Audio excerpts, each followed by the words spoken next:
ওই ওপরওয়ালার যদি পাইতাম না, তাহলে জিজ্ঞেস করতাম, মানুষ বানাইছো ঠিক আছে, মেয়ে মানুষ কেন বানাইছো? হ্যাঁ, মেয়ে মানুষ বানানোর কি দরকার ছিল?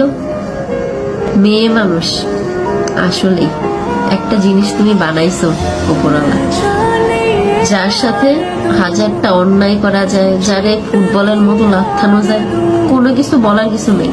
মানুষ তো এমনও বলে যে মেয়ে মানুষ জন্ম নিলে নাকি মাটি কাইপা ওঠে, যে মেয়ে মানুষ জন্ম নিচ্ছে মাটিতেও নাকি ভয় পায়।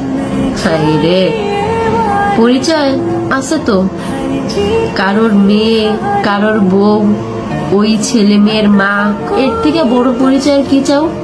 এতটুকুই তো যথেষ্ট। তারপরেও যদি কেউ পরিচয় বানাইতে যায়, তাহলে সমাজের মানুষ কি বলে জানেন? ওই মেয়ে মানুষের সাথে মিশো না, ওই মেয়ে মানুষ ভালো না, রাত বিরতে বেরোয়, চাকরি করে। মেয়ে মানুষকে চাকরি করা মানায়? নিজের পরিচয় করব, মেয়ে মানুষের পরিচয় তো একটাই, হে হলো কারো বউ, কারো মা। এর থেকে বড় পরিচয় মেয়ে মানুষের হইতে পারে?